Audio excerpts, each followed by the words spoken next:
for 3 months, but many organizations, they do it for 6 months or year or 3 years. Anyway, speaking on behalf of the organization, there should be a policy for that. Major issue I've seen, the council was one of these organizations where board member serves on 6 or 7 committees. And I've developed a strategic plan a long time ago for the board, for COGs and its disaster, that they are very, very much overwhelmed and they cannot really be able to deliver their responsibility at all these committees. And I've seen members, 7 committees. There should be a policy. I told them, no board member shall be allowed to be a member of more than 2 other committees at any given time. There are 4 duties that are very carefully, they are very important for the board. I'm going to mention 3. Maybe later on in the next workshop about financial, this could be mentioned later on. But the first duty is called the duty of care, where the board of directors has to take their serious steps to not to vote before they understand the issue very well. They attend all meetings, they read all background or documentation, they consult others and so on. And I said here, reliance on others is okay. I mean, you want to, for instance, put some reserve money in the stock market with Imana or Azad and so on, and none of you in this, get somebody from those organizations, consult with them and be informed and so on. And always, there is no perfect judgment, but you should do what's, reasonable care, so that you say the right decision. It might be long down the road, you might say, well, this was the wrong decision 6 months later on. But at least you would have put all your effort to do the right decision. The second is the duty of loyalty. You are faithful and you're loyal to the organizational interest and mission, not to another organization. Let me stop here. I've seen board members at Masajid or other organization whose loyalty is more to some other organization, and they serve other organization. So the decision at this board is taken really the interest of others. I've seen it very clearly. And this, once we enter the board of XYZ, and I am an employee at ABC, I am a board member also of ABC, or volunteer, or I am a big donor at ABC, I'm serving the XYZ. The second issue is, go ahead. Yeah, so it depends on the cause, right? Like that you're serving. I'm part of one organization, but there's a need, like, for example, in Gaza, they're doing fundraising for Gaza. So I have to get involved in multiple organizations. Right? It doesn't matter, but as long as when you sit on one organization, you serve the purpose of that organization, not some other organization. That doesn't matter if you serve on 2, and there are many, but sitting on. Give you the context in which we're here this morning, 2, to share the purpose of this morning's gathering, and then share with you what we're bringing to the table as a federation of Islamic organizations to our members. The context, I want to start with a story. It's about grandparent time I had with my grandson, Yusuf. And we were... in that grandparent time was involved, not like, I guess, when I was young, tossing a football or catching a baseball. It was playing a video game. The name of the video game was Minefields. He handed me a controller with more buttons than I had fingers. But nonetheless, he was guiding me through the process. No, Granddaddy, do this. No, follow this. No, I didn't listen, and what happened? He gave the advice, I blew up. I never achieved the purpose of the game to get to the other side of the minefield. I want to use that as an analogy to what we're doing here this morning. We're bringing to you, and I forgot to show the slides, didn't I? Could you, boom, that's the minefield. Let's go past the minefield now. What is the minefield for you as a nonprofit organization? Hit the, right? That's you and two. You know, there's three key areas that we're talking about. One is compliance issues. Are you in compliance with the various regulatory agencies? Two, oftentimes problems that organizations face relate to money. Either collecting it, accounting for it, it's whether it's been appropriated and used for its intended purpose. And the third big area is board's disputes. Everybody starts out with the best of intentions, but nonetheless, everybody has a different view, and unless you have incorporated the kinds of checks and balances in the bylaws and stuff, and I don't want to tread on their topic, but these are the things why we're calling you here today. We want to help you navigate what we're calling a minefield so that you can become a more effective organization. The last thing I said I wanted to talk to you about is what are we bringing to the table? I don't know how many of you here are familiar with these two gentlemen. A lot of them may know them personally because they're very active in our community. But nonetheless, they are experts in their field of study. Okay? We're dealing with Dr. Muhammad Shahada, who I call Goldfinger. Why I say Goldfinger? Because he has been a strategic partner with the Moss Foundation and has helped push it to become a multi-million-dollar institution. Mazen Asbahi. I knew Mazen when he first came out of law school. We used to pray together at the Downtown Islamic Center. And over those decades, he has developed his corporate practice, a very successful corporate practice. He is involved in counsel corporations whose net worth exceeds the value of all the member organizations of CIOGC. He has the expertise, he has the knowledge, he has the experience. So my ask of you, and well, the other thing I did want to say, they're here on a Sunday, volunteering their time to give to you, to give back to the community, because they see the importance of Muslim institutions in our community. They see the importance of it being represented by a council who can serve as a platform to advocate for all of us. So with further ado, let me turn this program over to our panel, and we will be starting with Dr. Muhammad Shahada. Jazakallah khair. Thank you so much. Assalamu alaikum.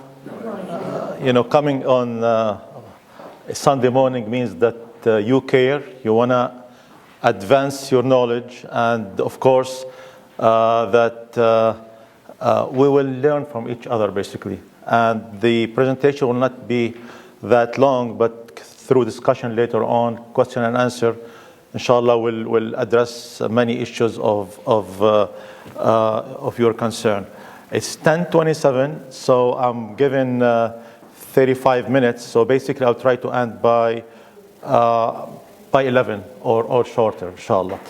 I'm not going to go over all the slides. You have the handout with you, correct? So I included probably some extra material for you to read, or if we have some question, we'll go over them.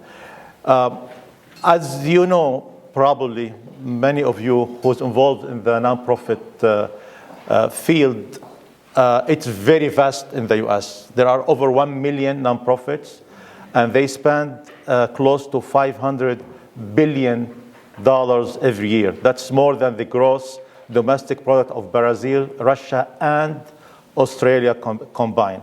6% of organizations are nonprofit, and 1 of every 15 American works for a nonprofit. You imagine hospitals, universities, a lot of, so what, and these nonprofit are governed, controlled by what's called board of directors. So what's the role of a board of directors? I assume that all of you probably are board member of certain organization, correct? Yeah. Let's just show a hand. Who's member of nonprofit board? Okay. Yes, most of you, it's almost all of you. So let's start with a quick evaluation of how your board is doing. And these are 6 questions. They are asked by very respectful organization called BoardSource, which is the largest and most professional sort of board training organization in the United States. And look, and let's just in show of hand whether this is your situation or not. It's not that you want to be, but you know, if this is the reality right now. Our board has a strategic vision of how the organization should be evolving over the next 3 to 5 years, meaning you have already a plan for 3 to 5 years. Who said yes? And who? Okay. Minority, 3-4. Okay, the second question is, our board ensures that the budget reflects the priorities established in our strategic direction. So you have a budget that really funds your strategic direction. Who has this situation? 1, 2, or 1.5. Okay. Okay. The second question is, board members actively participate in the resource generation activities, such as fundraising. Who would agree that your board is very active in fundraising? 1, 2, 3. So also still minority. Number 4, our board has an effective process for tracking program performance, which has to do with oversight and control. Whose board is really have very effective process of monitoring, oversight, to track performance? I don't see anybody. Okay, we need that. Now, number 5, agendas of board members focus on substantive issues appropriate for board consideration. And this is, in my opinion, what I see the major problem of our Muslim nonprofit, at least in Chicago, that I know. Do you see that your agendas address board issues, governance issues, not operational issues and day-to-day affairs and so on? Who said yes? 3, 4. That's good, but out of probably 20 or so. Okay, number 6 and last question. Our committees work to help the board make decisions. Who said so? What organization are you from? Well, I'm a volunteer in an organization on the board. It's called AFS. So it's a exchange student program. Okay. But it's in the Chicago chapter. MashaAllah. You said yes to every almost question. That's amazing. And you from what organization? It's an organization that's really based in California called WISER. We're devoted to improving the quality of the weekend Islamic schools. MashaAllah. That's really good. Okay, so time is really, I have some constraints on time. So let's go quickly into what are the, quickly overall, board responsibility has to do with legal obligations. And we have an attorney here, specialized in nonprofit as well, so he can answer any of these questions. Has to do with strategic direction, which mission, services, and what are we going to serve our community with, and policies. Board has to do with policies, very, very important. Executive director relations, board has the only relationship between the governance and the management. The link is the ED, executive director. And I see that board, are involved in every staff member, every volunteer, and so on, which is very wrong. Board has to do with ensuring the resources are there. Two kind of resources. If you don't have them, you cannot survive. Human resources and financial resources. This is the responsibility of the board. Many times, the board delegates this to the executive director, which is not correct, not true. Advocacy and public image, and the self-management. I'm going to go over these quickly. So 10 nonprofit board duties. Why 10? I'll mention this later on. And there's behind it a story. The first one is determine the organizational mission and purpose. Basically, it is the board duty to create and review, not very frequently, but review the statement of the mission and purpose that articulate the organizational overall objective and primary community served. Who are we going to serve? What are we going to provide to the community? This is the board responsibility. Now, what else? The board also frequently has to make sure that anything we do is on brand, on mission. It does not go outside our mission. Anything that the staff, the ED, the operation comes up with that's not clearly articulated the mission, it should be no. Number two, select the chief executive, whether you want to call this position CEO, COO, ED, whatever it is, but this is the responsibility of the board to take all the, careful process and search to get the most qualified individual to run the organization. Board does not run a nonprofit. That's very important. That's the problem we have in many organizations, that board are running our nonprofit. This is not should be a case.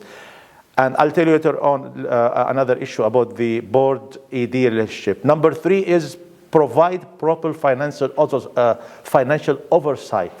I think that's good. Our nonprofit are doing good oversight of the finance. However, they are lacking on being active in funding the organization. So if you fund the organization or be a sort of the main, I would say, fundraiser of the organization, you would also provide oversight. But I've seen many nonprofits that they want to do oversight, careful oversight, but they are not involved in the fundraising. And that's not good. So how do you do that? Budget, review of finance, outside auditors, and all this, that we're going to talk a little bit if we have time about. Number four is ensure adequate resources. First, financial resources, and second would be the human resources. You cannot have enough human resources unless you have enough financial resources. Now, according to board source, for instance, 30% to 50% of board members should be spent in fundraising. Now, some organization, nonprofit, like museums and so on, I would say 80% of board, and they have large board members because they are all fundraisers, they work in two areas basically: public image and fundraising, and they are really go hand in hand. They are working in fundraising. That's very, very important. And when you have enough financial resources, you will have enough human resources. So that's important. Now, number five, ensure legal and ethical integrity and maintain accountability. I know that Mazen would be better than me in handling this, but there are legal obligations. There are state and federal and so on. There are compliance issues, and there are also ethical integrity. I'll talk a little bit about this issue, whether it's conflict of interest issues, whether board are employees in the organization, or whether there are relatives, employed by the board. A lot of stuff, and also there are other issues that are ethically not correct. They are sometimes there not for a bad intention, but just, I would say, out of it's okay, we are all brothers and sisters and so on, and we are part of the community, and it's okay, but this should not be the practice, basically. Number six is ensure effective organizational planning. That's very, very important. The board of directors' role or duty is to initiate.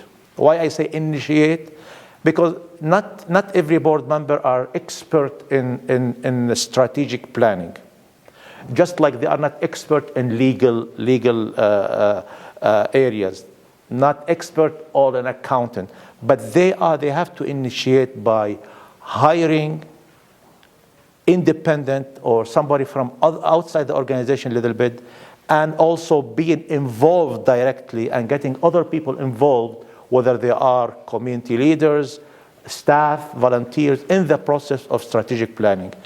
And they have to really be involved. And strategic planning is really, it's your roadmap. It is how your organization, just like a map, roadmap. Where are you going? What are your goals? What are your strategies to achieve your goals? What budgets are required to achieve your goals? What are the key performance indicators? What's the implementation oversight? What's the scheduling and so on? This is very, very important. And it has to be done every 3 to 5 years. And it has to be reviewed in terms of implementation quarterly by the board or biannual, like every 6 months or something like this. So some do it, review it annually, but it's good to do it for smaller organization more often.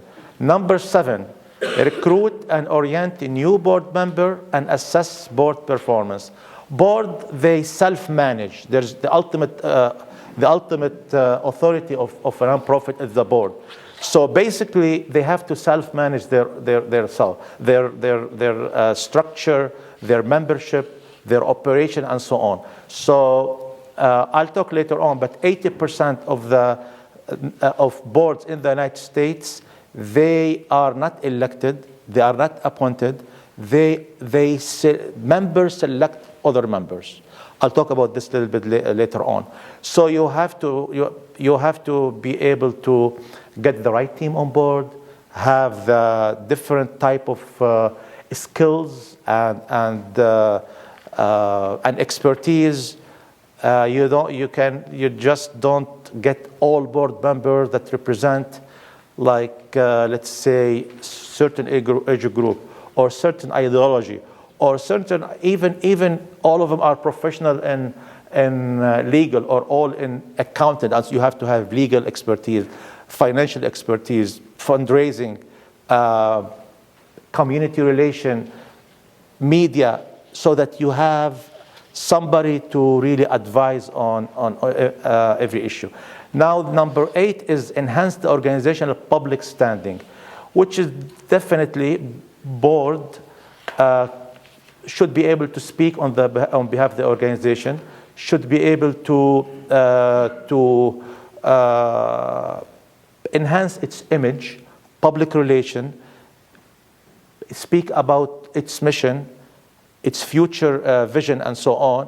And that's very important, of course. And usually a nonprofit has a position called president, could be paid, could be non-paid member of the board, who act as the official representative of the organization.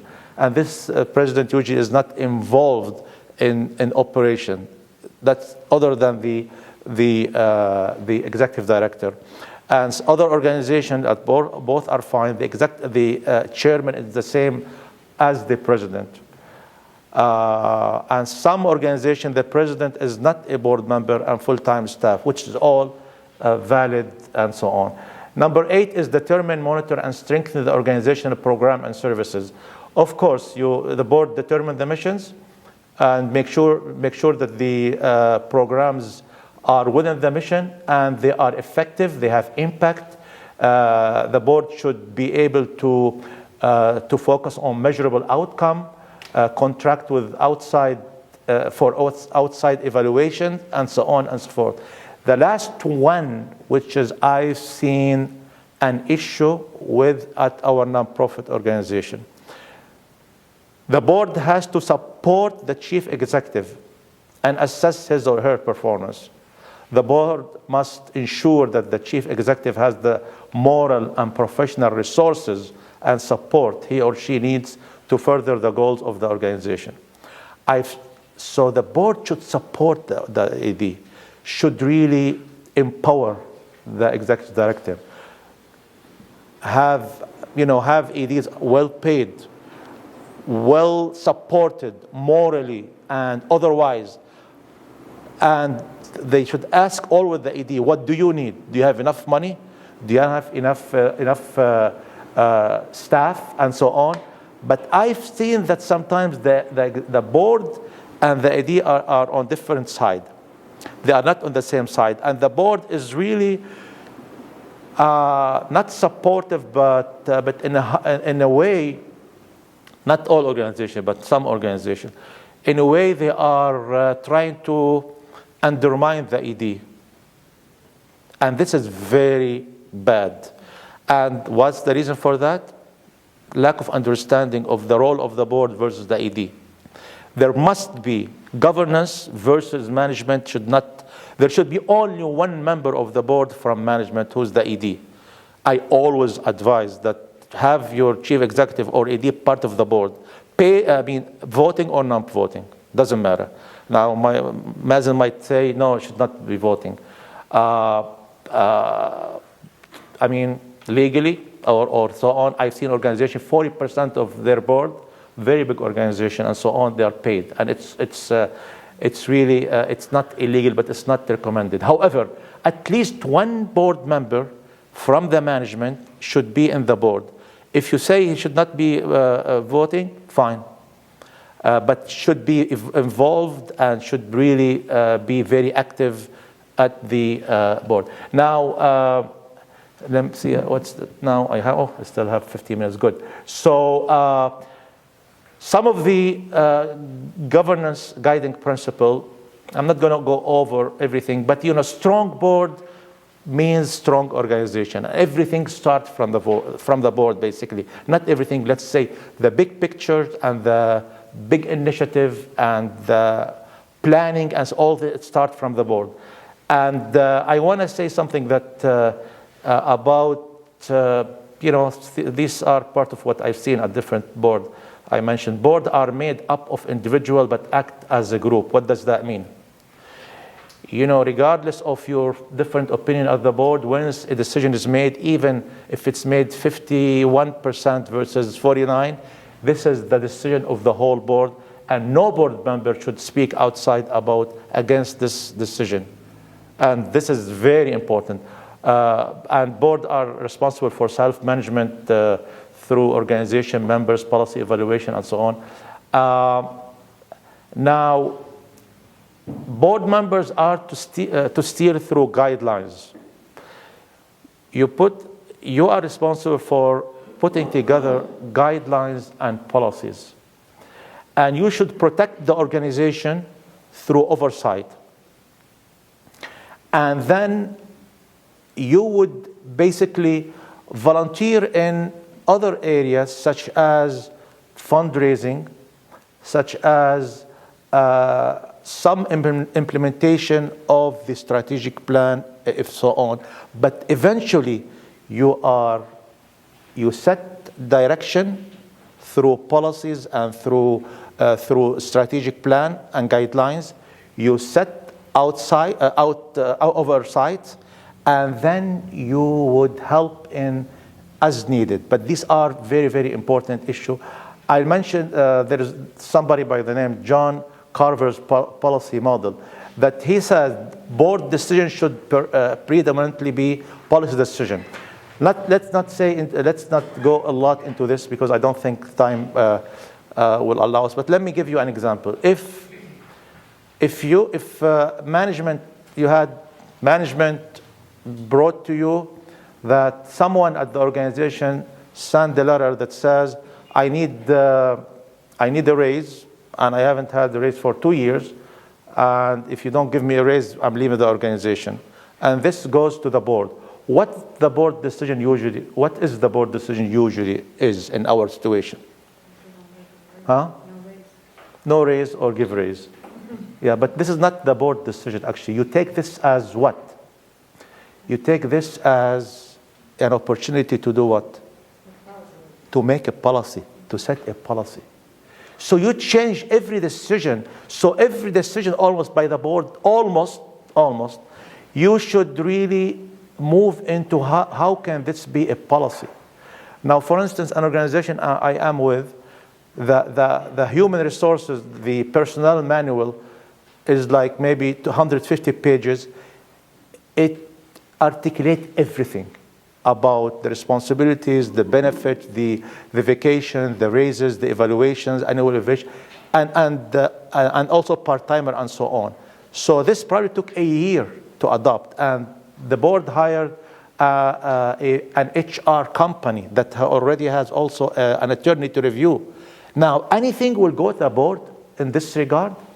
Not anymore. That's it. The AD has to apply the personnel manual.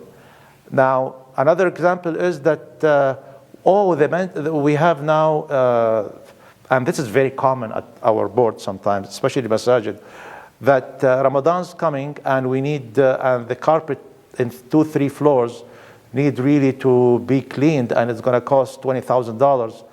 And let's go to the board, meet with that, or 10,000 and so on. Is this a board decision? Shouldn't be a board decision, but this is really this agenda item at many of our boards. Or the AC broke down, and we're going to replace it. It's going to cost $150,000. Well, board cannot meet because of quorum. 2/3 of the attendees. That's good. My presentation is focused on Islamic centers, masajid. However, the concepts are universal. But I have a particular interest in our masajid and ensuring their success and missions. So again, my name is Mazen, and I'm an attorney. I practice primarily in the world of healthcare and corporate law, but I dedicate a substantial portion of my practice to nonprofits. I also served on the board of directors of the council for many years, probably 10 years ago, and currently serve on the board of directors of the Mecca Center and the Islamic Scholarship Fund, which is a national organization dedicated to supporting Muslim Americans going into particular fields. But anyway, I sent this draft. I don't know, can you even see the writing? It's hard. If there's a way to, oh, can you do that? Yeah. Perfect, yeah. Yeah. If you don't have a copy, we'll email these as well. Yeah, we'll email these around. Hopefully we could do that. But I sat down and I read Dr. Muhammad's presentation, and I said, okay, let's try to figure out what are the most common mistakes or failures that masjid boards make in their role, in their governance.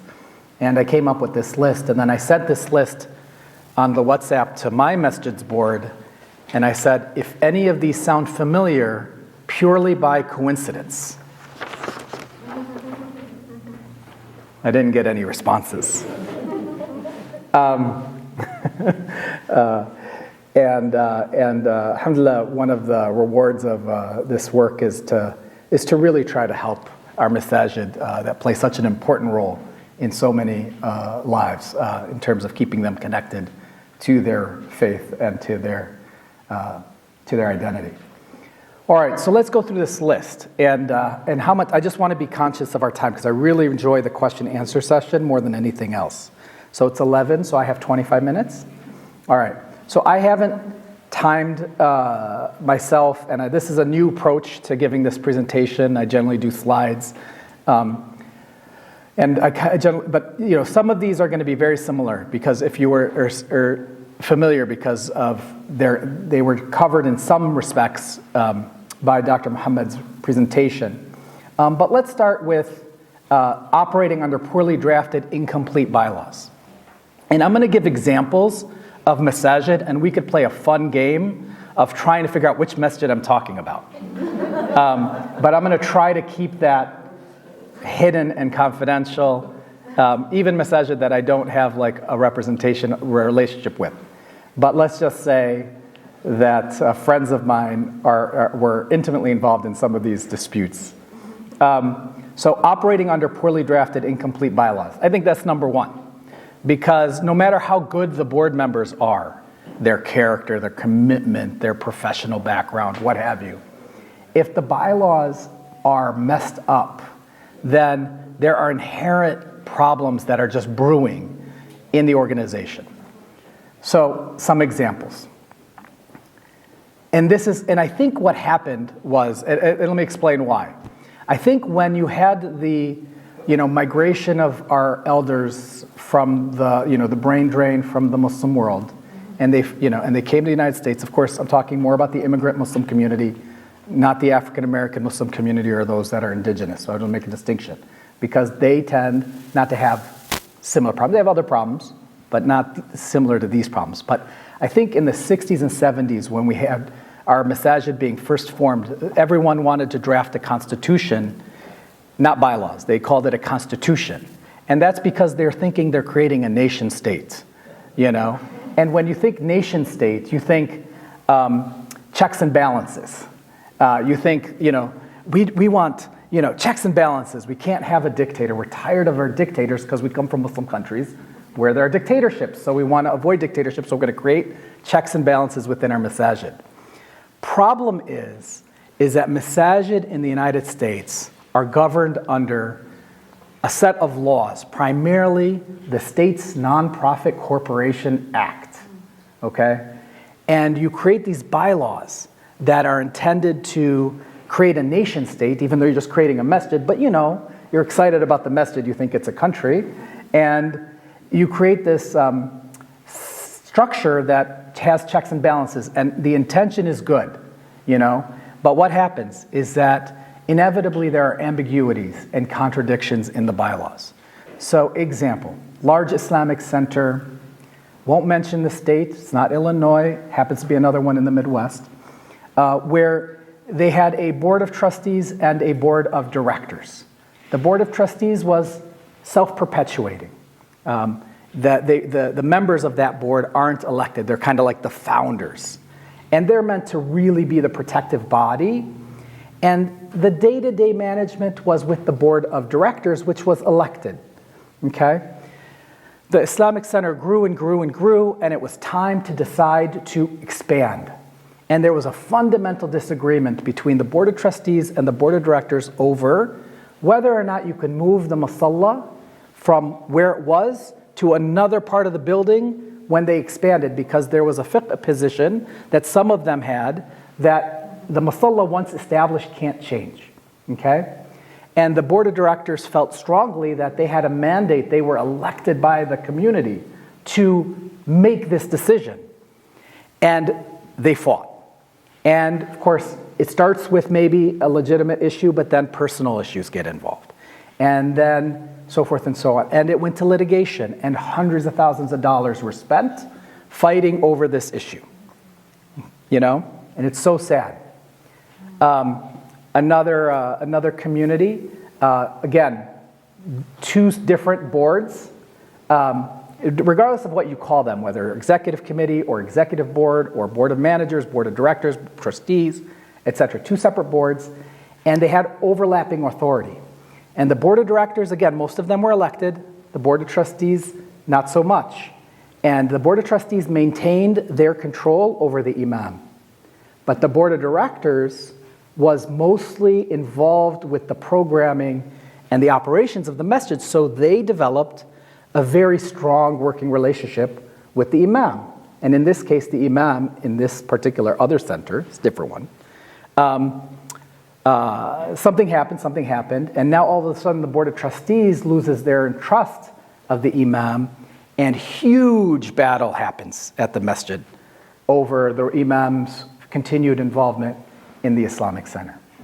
So this is where the bylaws for both of these organizations had not been reviewed, had not been updated in 20, 30 years, and really at the end of the day, the bylaws led to these problems because of the ambiguity.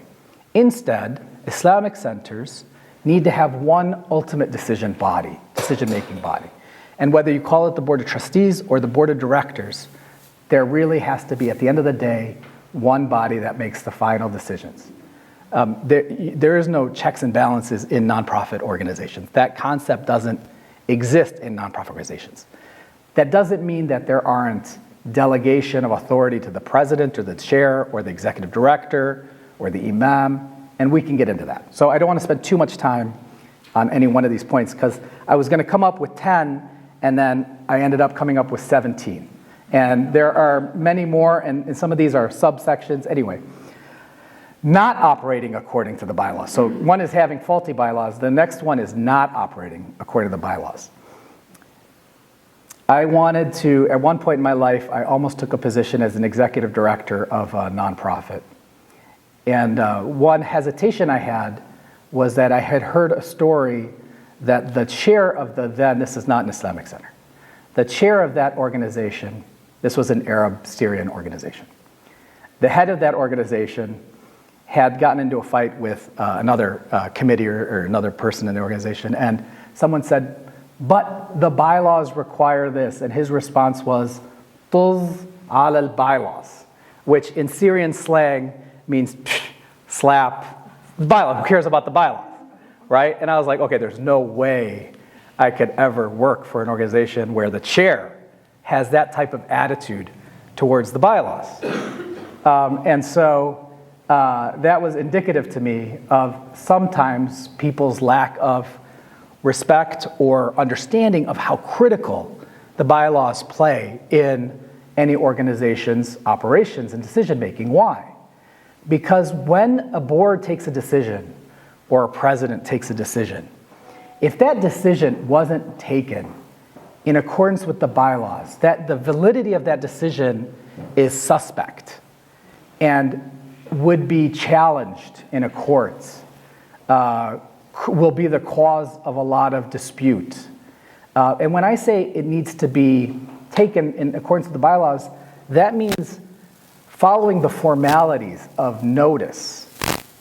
When we say notice, the notice of a meeting, how much time before a meeting does that notice need to be done? How is that notice given? These are stuff that's commonly in a bylaw.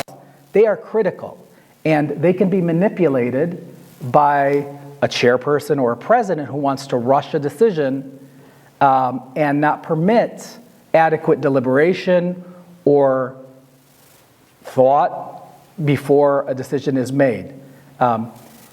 Quorum, and how do you deal with an organization where you're not getting quorum? What are some avenues, etc.? So not operating according to the bylaws is critical. Akin to that is this idea that the bylaws are not sacred, they can change. And bylaws are not uniform. There's no one bylaws that is perfect for any Islamic center. And I remember I was part of a committee with the Islamic Society of North America where we were coming together with a couple.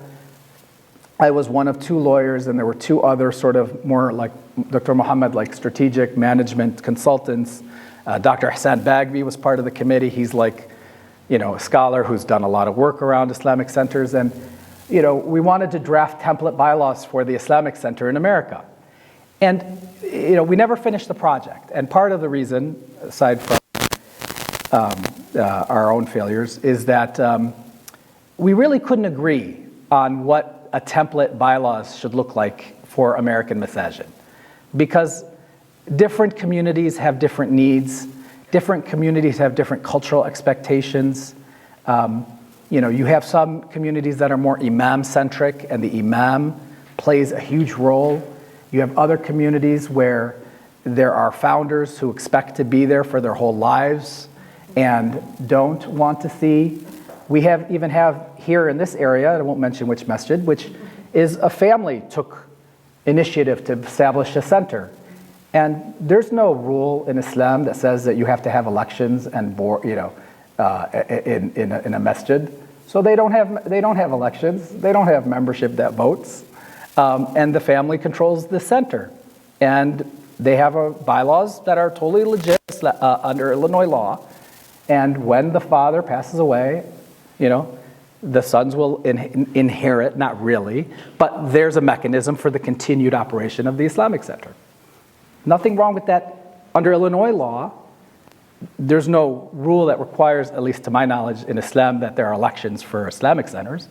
So different Muslim communities have different needs.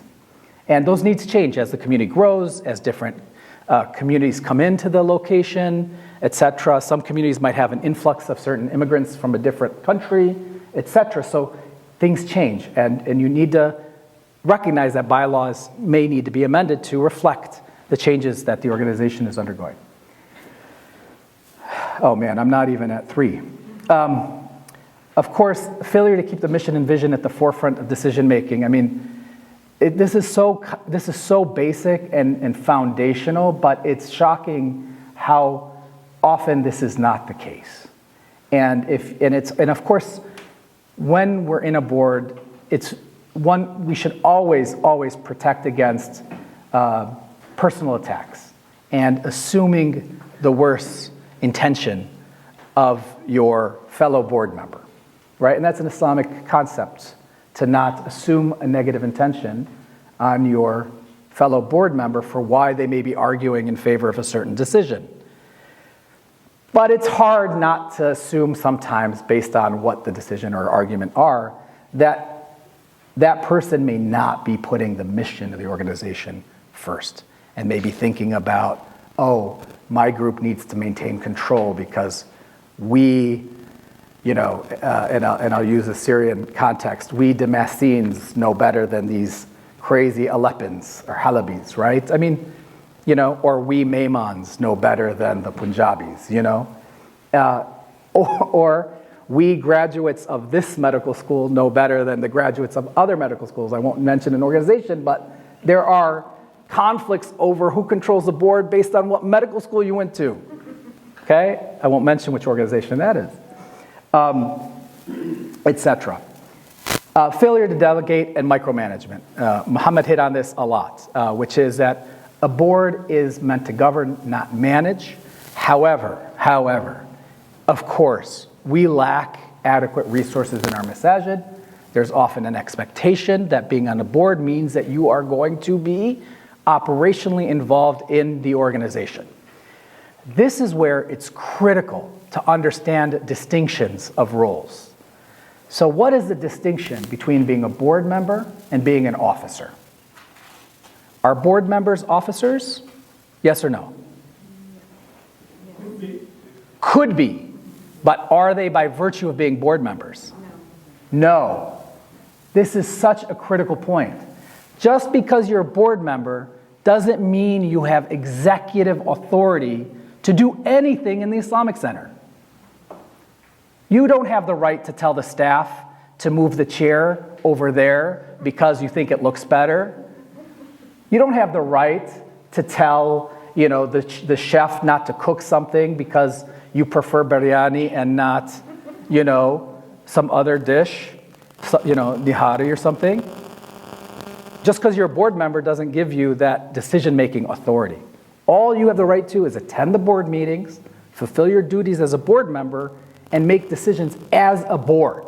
The board has the right to act, the board, not you individually. But many of us who are board members are also volunteers. We are also officers. We may be the secretary. We may be the treasurer. We may be the president. We may be the chair of the schools committee. We might be the chair of the youth committee. I happen to be the chair recently of the communications committee for my masjid. Now that is a different role, separate from my role as a board member. And that role might mean that I have some level of executive authority. Okay? And that gets into the role of committees, and that's a whole other discussion. But point is that there's a distinction. And I always say you need to know what hat you're wearing and when. Because if you're talking as a board member, that means one thing. If you're talking as a communications committee chair, that means another thing. If you're talking as the treasurer, that means something. If you're a volunteer and on a committee or a project, but that project falls under the executive director's supervision and direction, then just because you're a board member doesn't give you any right to say anything to the executive director about how that particular project is going to be run, because it's under the executive director. So you have to know where from what vantage point, what hat you're wearing and when. All right. Yes, go ahead. My seat is getting hot. Let me just interject one point. Yeah, sure. This is such a critical point that Mazen is raising right now, particularly with small organizations. It's almost like by definition, your board members are going to have multiple hats. But as he's indicated, when you get frustrated, when a person may be getting frustrated as I'm the head of the youth committee, and then I'm also the board, well, I put my board hat on and then start acting and trying to make decisions. If, as institutions, we don't begin to recognize the exact authority we have, we will never evolve into being an effective nonprofit organization. Sorry. Thank you. No, I appreciate that. So I'm just looking through the list and trying to figure out sort of like if I was going to pick two more, which ones to talk about. Well, I want to talk a little bit about failure to ask the hard questions, especially around conflicts of interest, overly deferential to the founder, senior board member, or a sheikh board member. Early on in my career, I had the blessing and opportunity to represent or to work with a board where the founder was a sheikh who's a wonderful sheikh and visionary. But the board, unfortunately, were his murids or followers, right?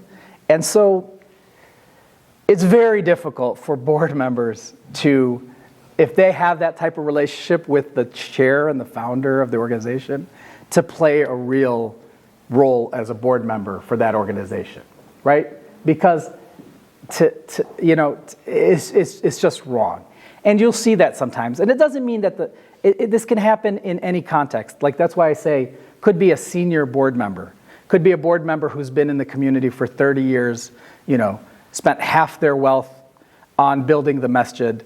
Of course you are going to give that person huge respect and, you're going to defer to them. But as a board member, you have a duty to be, aware and asking questions and making sure that that person is, and that you as a collective board are making the best decisions for the organization. And this is in conflict, sometimes. So I know that that's a sensitive topic. It's very difficult how to navigate that, but it's something to be aware of.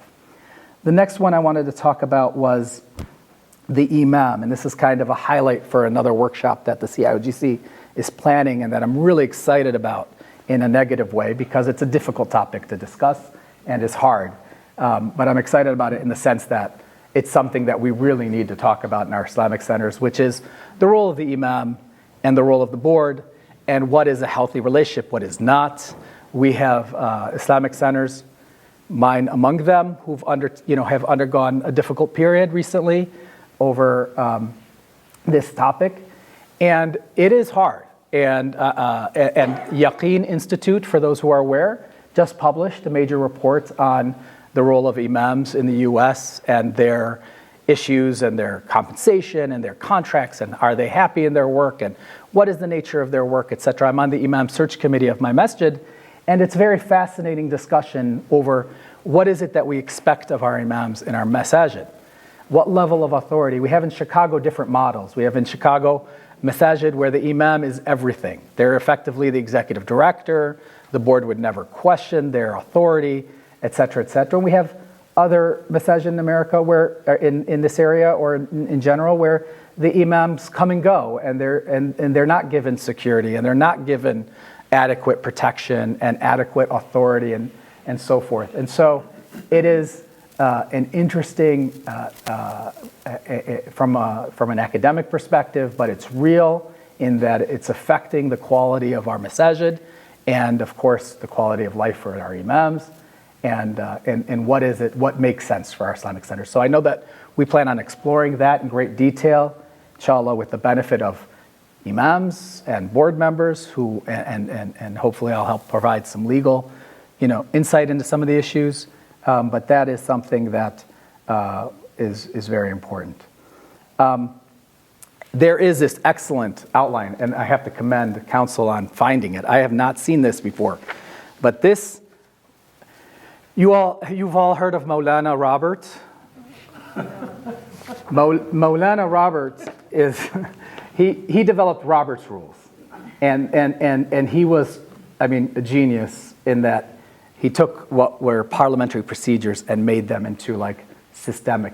And one of the things that we don't know as in the Muslim community, where many of us are not raised in following or learning these things, and it takes sometimes sitting down and just understanding, like, I swear, if every board member in the Muslim community memorized this document, the quality and the quickness in which they can have meetings and make decisions would skyrocket, okay? And it's about how meetings are run. And you can't expect your bylaws to have everything that Robert's Rules has them embedded in the bylaws, because then the bylaws would be a book.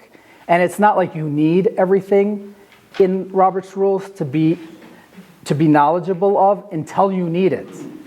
You know, and it's only until you need it that you realize that, oh man, how do I know who governs what's going to be on the agenda of this meeting? You know, we often think that the president or the chair decides what's on the agenda, and they generally do. But what if you disagree with them? What if the chair is not permitting you to bring the topic that you think is critical to the meeting? What do you do as a board member? Well, Maulana Roberts has an answer, you know, and there's rules. But what happens if your bylaws don't reference Roberts Rules, you know? And so in my form bylaws, I have in there that meetings will be, you know, unless otherwise determined, the meetings will be held in accordance with Roberts Rules, because there needs to be some governing set of rules over how you have your meetings, because it's very easy if you're chair to run, they say, to run roughshod over a board member that you disagree with, or over decisions that you don't want to take, et cetera, et cetera. So you have to respect. And the beauty of Robert's Rules is that it's that the author recognizes the tension between the objective of meeting the objectives, the desire to meet the objectives of the organization, the desire to give a minority the opportunity to make their arguments, and the desire to let the majority govern the organization. So there's like these tensions, and there are mechanisms in Robert's Rules to try to balance these out with the concept of fairness overriding the process. Does that make sense? I think we'll end it there, and if Dr. Muhammad wants to come back, and Yes, please. and I think you should be also stay here for answering questions too. Got some comments. Yeah. Let me just get my notepad. So if people have questions, we did put note cards inside, I'll take them, if you want to pass them down.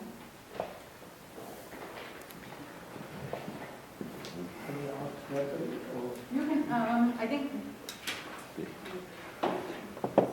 You know, one comment I would like to add based on the points that were raised, and once again, a lot of the focus that I Yeah, they have should is, be able to. dealing with small nonprofit organizations. You're still trying to develop. You don't have the resources, but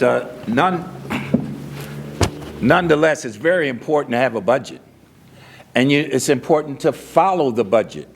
You have a situation where people will empower themselves to say, oh, I'm the chair, I'm permitted to spend this amount, and it's not even in the budget, because we're not clear as a body what our mission really is.